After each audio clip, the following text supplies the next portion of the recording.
You ask the AI to plan a weekend trip. For a year, all it could do was tell you how, pick dates, check flights, compare hotels, useful, but you still did all the clicking. Now ask it again. This time it checks the flights itself, books the room, adds it to your calendar, and hands you a confirmation. Same model, but suddenly it doesn't just talk, it acts. In the next few minutes, we'll turn a chatbot that only talks into one that gets a real task done start to finish, and you'll see exactly what we had to add to make that leap.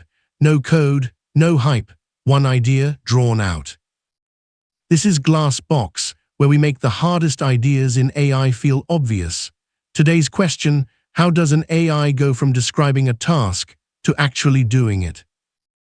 Here's the trouble. A language model is incredible at one thing, producing the next words. Ask it anything, and it writes a beautiful answer. But that's all it can do, produce text. It can describe booking a flight in perfect detail and never book a single one. Real tasks aren't one reply. They're a chain: search, then read, then decide, then do, then check it worked. A model that only speaks once into the void can't run that chain. We need to give it two new powers: hands to act with and a loop to keep going. So here's the plan in 5 steps. 1. Why a talking model hits a wall. 2. Tools giving it hands. 3. The loop: think, act, observe, repeat. 4. The plan that ties it all together. And 5. We watch one book that tripped live.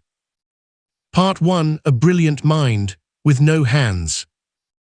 Picture the smartest assistant you've ever met, locked in a room with no phone, no keyboard, no door. You slide questions under the door, it slides back answers. Brilliant answers. But it can never touch the world outside that room. That's a plain language model. It can reason about your trip, name the best flight, draft the perfect email, and then nothing happens. It has a mouth and no hands. Everything it knows, it can only say. An AI agent is what you get when you fix that. Plain definition: an agent is a model that can take actions in the world and keep going until a task is finished, not just answer once and stop. Turn that ability up, and it can handle longer, messier jobs on its own. Turn it down, and you're back to a chatbot. Real example, like the difference between a friend who tells you which bus to catch and a friend who just drives you there. Part 2. Tools giving the model hands. The first thing we hand the model is a set of tools. A tool is just an action the model is allowed to trigger. Search the web, run some code, send an email, look something up in an app. The model doesn't do these things itself. It asks for them, and they happen. And here's the elegant part. The model already knows how to produce text, so a tool call is just special text. Instead of writing an answer for you, it writes a little request: search cheap flights to Lisbon in October, and the system running it sees that, actually does the search, and feeds the results right back. So what is a tool really? Plain definition: a tool is one specific action the model can call by name, with a slot to fill in, like search with a slot for what to search. Give it more tools and it can affect more of the world. Take them away and it's back to only talking. Real example, like handing someone a phone, a calculator, and a set of keys. Each one lets them do something their bare hands never could. Think of a chef calling out an order. The chef doesn't grow the vegetables or milk the cow, they just call 2 eggs, 1 steak, and the kitchen delivers. The model is the chef, the tools are the kitchen. It names what it needs, and the world brings it back. Part 3. The loop, where it comes alive. Now the real move. One action almost never finishes a task, so instead of acting once, the agent runs a cycle over and over. It thinks about what to do next. It picks one tool and acts. Then it looks at what came back, and then it goes around again. And that's why an agent can recover. The flight site is down, it sees the error and tries a different one. The hotel's sold out, it sees that and picks the next best. It isn't following a fixed script, it's reacting to what actually happens, exactly the way you would. That cycle has a name: the agent loop. Plain definition: think, act, observe, repeat, until the goal is met. Each trip around uses what it just learned to choose the next move. Real example, like making coffee: check if there's water, fill it, check if there are beans, grind them. Every step depends on what you just saw. You don't plan all 20 moves blind, you loop. That middle word, observe, is the secret ingredient. Plain definition: to observe is to feed the result of an action back into the model as new information before it decides again.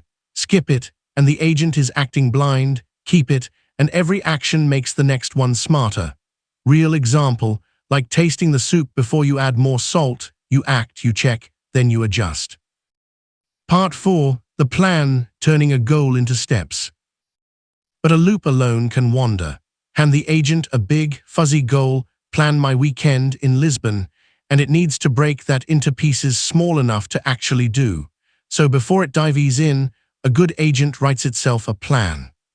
And the plan isn't carved in stone. As the agent loops and observes, it can cross off a step, add a new one, or back up and rethink. Plan, then act, then adjust the plan. That blend, a goal broken into steps, run through the loop, is the whole engine of an agent.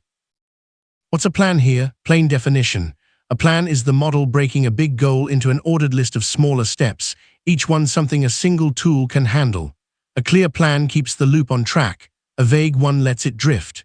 Real example: like a to-do list before a dinner party: buy food, prep, cook, set the table, instead of standing in the kitchen wondering what on earth to do first.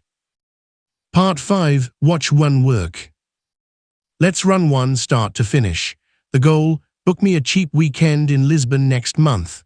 First, the agent thinks and writes its plan: find flights, find a hotel, check the budget, then book and confirm. Step 1. It picks the search tool and acts: cheap flights to Lisbon next month.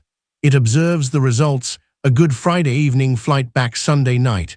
One step done, it loops.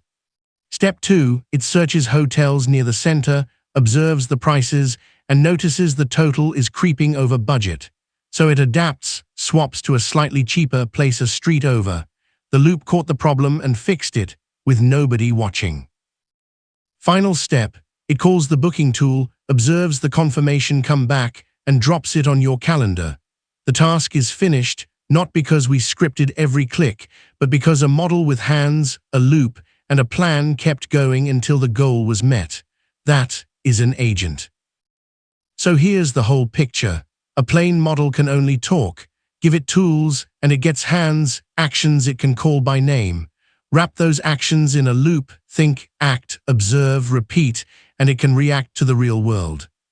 Add a plan that breaks the goal into steps, and the loop has a direction. Tools, a loop, and a plan: that's what turns a talker into a doer. That is an AI agent. But we left one thing hanging. When the agent reaches for a fact it was never trained on, today's prices, your private notes, last night's news, where does that information even come from? Teaching a model facts it never learned is its own clever trick, and that's the very next video: how to give an AI facts it never learned.